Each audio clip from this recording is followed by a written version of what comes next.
Traffic's really busy right now in Catalonia. It's getting to be a real problem.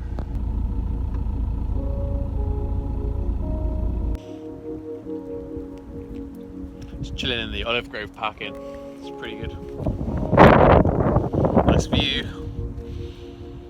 Cool hanging out with climbers here. And yeah, there's crags all around for climbing. It's great. Bit of a mini disaster. My shower bag is totally destroyed. But there's like an extra seam in it, so I'm just cutting down a twig. And I think I can like reinforce it. If you're wondering what this thing is, it's a Malaysian kind of machete thing called a parang. And I understand that if you ever know the word Amok, if someone's running amok, there was a period, I think in colonial Malaysia, where every so often someone would just go out with one of these and just like randomly hack people to death. And I think amok is some kind of Malay word which just means like kind of go crazy. So running amok, I think it's a little bit of interesting history about the parang. It's like a jungle knife. It's kind of quite thick and shaped, and the really sharp part of the blade is here, and it's super sharp. But it's really useful as like a sort of backwards tool, and obviously really useful in jungles. So, which is where I got it. Nice. Already one van maintenance day success. Fixed camp shower. Now we're through the worst of winter.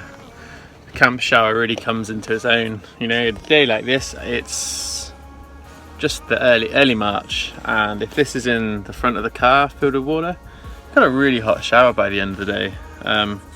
And 20 litres is basically enough for 2 people, if you have 2 people. Right now I'm alone, so it's even easier. Luxury. I think that's one really nice thing about spending your time in nature a lot. You really become closer to the seasons because it affects your life more. Every day you're feeling those changes, you're seeing how the sun changes its direction over the crag, how your changing conditions are, and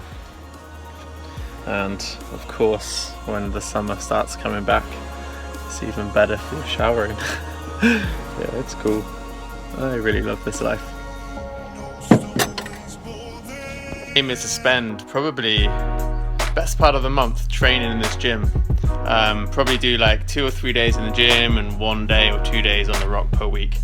Which sounds crazy to kind of spend your time in this garage when you could be outside climbing rocks, but for my Yosemite goals I feel like I really need to improve my power, get stronger overall, and then it will translate and then climb harder routes outside. So sometimes you've got to kind of take a step indoors, do something which is maybe a little bit more boring to kind of improve. To do power training, especially you do campus boards where you're just going up, just using your hands. And the landing part really makes you kind of like bear down. I did a session the other day and then went climbing outside and I was trashed. Sometimes when you're doing routes, you're not really pushing yourself to your maximum moves. You're not consistently working really hard. There might be 1 or 2 hard moves, but a lot of it is endurance or technique. So I'm here with Chris Bevins and we're doing like a power phase training. So we're just going to run through the training that we're doing, and we're going to start with dead hangs on I do a 12mm wedge, Chris does a 10mm wedge, and take it from there. What are you doing, Chris? Dead hangs. So we're doing 3 move boulder problems, each one 4 times, 3 problems. Yeah, so we just do 6 moves on this one, so same as the amount of moves as the next problem. Come on, come on, come on. Good.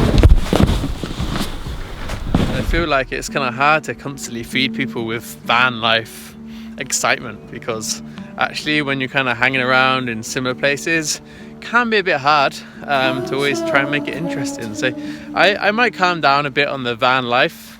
Can't do once a week. It was a bit of an experiment anyway, but what I think I will do is just when I get enough interesting things, maybe I'll publish one.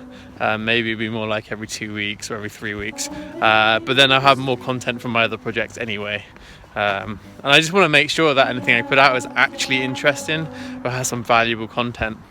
I might also do some other van life things where it's a little bit more about kind of the realities of van living and how you can do it, how you can fund yourself on the road, and just other ways and techniques to kind of try, and or like what I try to do is try and live kind of like a maximal lifestyle, where there's lots of learning and exploration, discovery, and basically trying to keep life a little bit more magical.